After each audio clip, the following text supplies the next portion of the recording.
settlement based on one man, one vote. But, he says, there are conditions. November 26, 1977. A live news bulletin in England was hijacked by an unknown signal. The anchor was still on screen, but a completely different voice was coming through the microphone.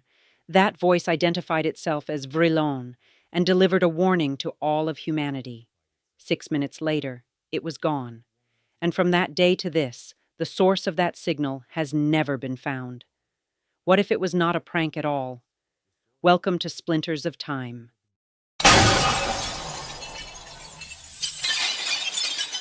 On November 26, 1977, while local news was being broadcast across southern England, something happened that alarmed both authorities and the public.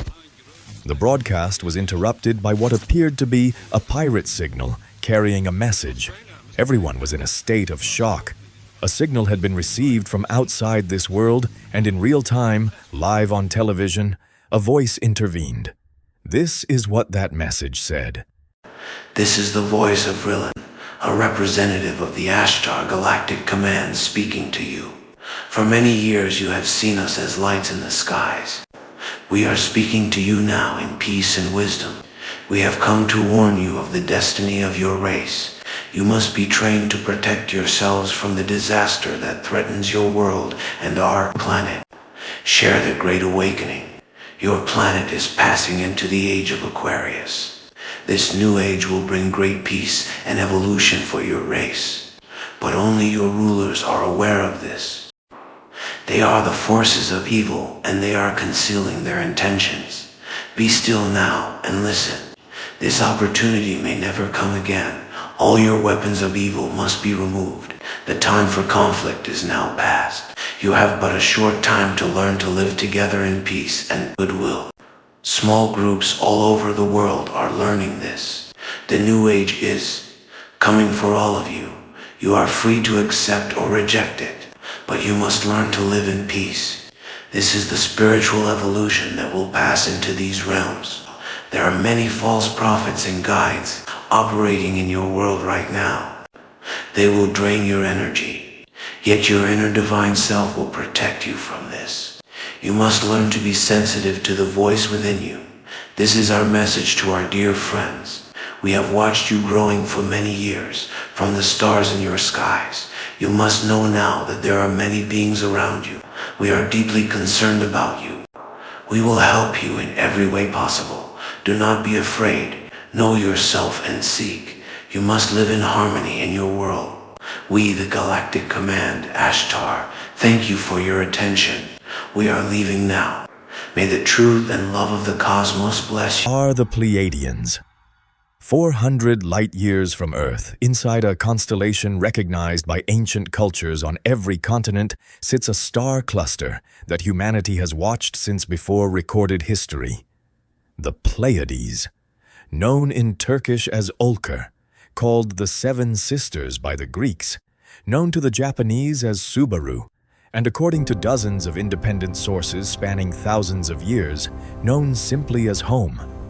The beings said to originate from this star system, specifically from a planet called Era, are described with remarkable consistency across cultures and contact accounts. They are humanoid, physically indistinguishable from humans at first glance. Their height ranges from approximately 5 feet to well over 6 feet.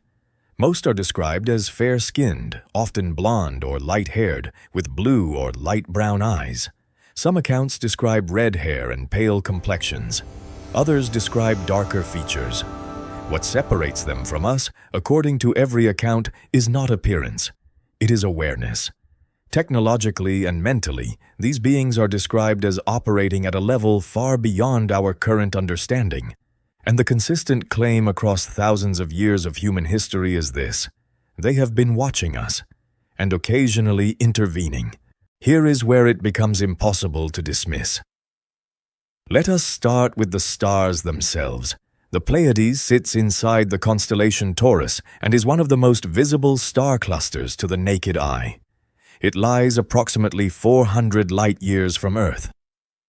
These tightly packed stars occupy a space no larger than the tip of your finger held up to the sky.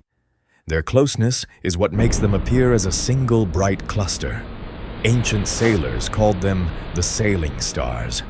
They only set out to sea when the Pleiades were visible. When the cluster disappeared from the sky, storms were considered near. To the naked eye, most people can see 6 stars, but every ancient civilization speaks of 7. The 7th star was visible once, then it faded, then it was gone, and that disappearance found its way into the legends of cultures across the entire world. In Greek mythology, the Pleiades are the 7 daughters of the Titan Atlas and the sea nymph Pleione. Each one was connected to a divine being. The oldest and most beautiful, Maia, was the mother of Hermes by Zeus. Electra, also by Zeus, gave birth to Dardanus, the legendary founder of Troy. Taygeta gave birth to the founder of Sparta. Alcyone was beloved by Poseidon. Celaeno and Sterope were connected to gods as well. The youngest, Merope, married a mortal and hid her face in shame. According to some traditions, the 7th star that cannot be seen in the night sky is Merope herself. These 7 sisters were believed to be extraordinarily beautiful. Their beauty drew the attention of the gods of Olympus, and they were always celebrated for their role in helping and advancing humanity. The Pleiades star cluster appears in the mythologies, sacred architecture, and cosmological systems of virtually every ancient civilization on Earth. Independently, without any known contact between them, ancient Egyptians oriented sacred structures toward this cluster. The Romans documented it. The Greeks built their entire mythological framework around it. And across the Atlantic, with no known connection to the Old World, the Cherokee, Navajo, Dakota, and Iroquois peoples place the Pleiades at the very center of their cosmological identity. The Cherokee teach that their ancestors came from the Pleiades. They do not say they observed it or worshipped it from a distance. They say they came from it. The Dakota people make the same claim. The Navajo call the cluster the Shining Suns. The Iroquois connect it to happiness and destiny.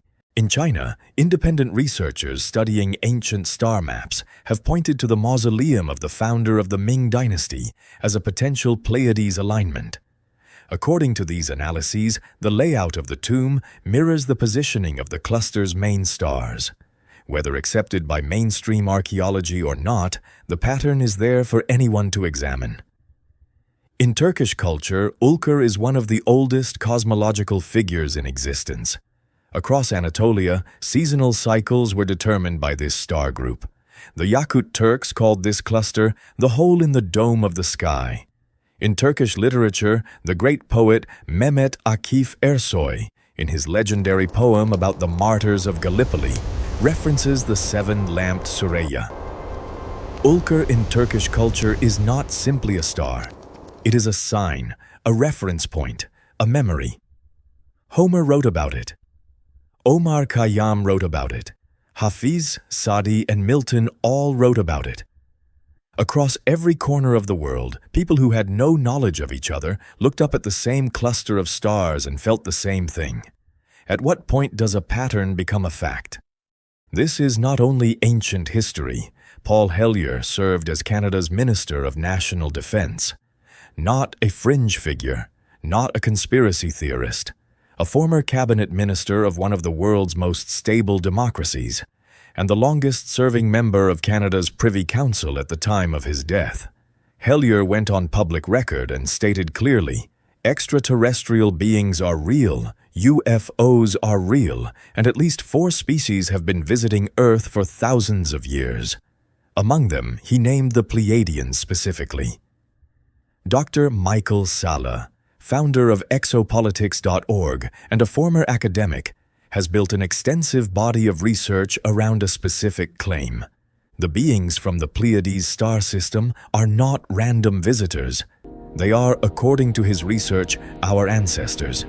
He argues their motivation for contact is not curiosity, it is survival. If humanity destroys itself or this planet, the consequences extend beyond Earth. They have a stake in our outcome. Barbara Marciniak, internationally recognized for her work channeling communications attributed to Pleiadian beings, published her findings in a book called Bringers of the Dawn. In it, she describes the mission of these entities as singular, to assist humanity through a period of spiritual transformation. Her work, regardless of how one interprets it, has reached millions of readers across dozens of languages. And for anyone who wants to go deeper into the cosmic layers of human consciousness and our potential connection to star civilizations, the 6-volume Cryon series by Lee Carroll explores these themes in remarkable depth. Consider this. The Subaru Automobile Company takes its name directly from the Japanese word for the Pleiades star cluster. Not a reference, not an inspiration. The word Subaru is the Pleiades. Its logo, 6 stars arranged in an oval, represents the cluster directly. 7 sisters in mythology, but one is said to be invisible, so 6 stars in the logo. The company was formed from the merger of 5 corporations, and its CEO chose the name Subaru because it meant both the Pleiades and unity in a single word. Why does this matter? Because it is one of hundreds of examples scattered across time and culture where the connection between human civilization and this specific cluster of stars surfaces without explanation. The real question is not whether an alien race exists.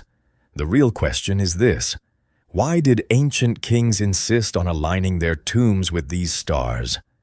Why did Egypt orient its sacred structures toward Sirius and the Pleiades? Why did the engineers of the Nazca lines in Peru, the builders of Göbekli Tepe, the architects of the pyramids across 4 continents all share the same cosmic orientation? Why did the Sumerians document planets with an accuracy that modern astronomy has only recently confirmed? Why are there depictions in ancient cave art, thousands of years old, that archaeologists have no framework to explain? What did ancient people see that we are now choosing not to? Humanity's DNA contains vast stretches of what scientists call non-coding sequences, regions that appear to serve no biological function we can currently identify. Locked, unused, waiting. Some researchers ask whether those sequences might be telling a story we are not yet equipped to read.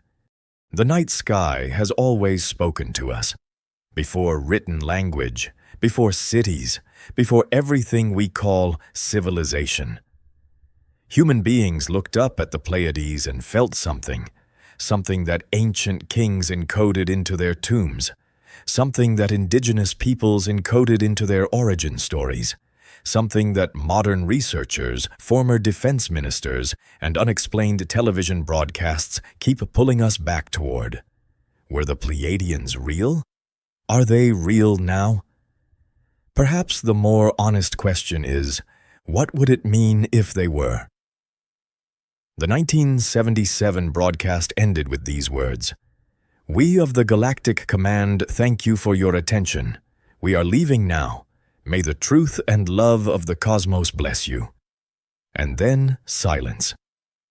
"We have been watching your race grow," they said. Maybe the real question is, are we finally ready to grow? If this video made you think, your like and subscription mean the world to us. And we want to hear from you in the comments. What do you think about the Pleiadians? Should we take this research even deeper? With love, thank you for watching. Take care of yourselves. Until the next video.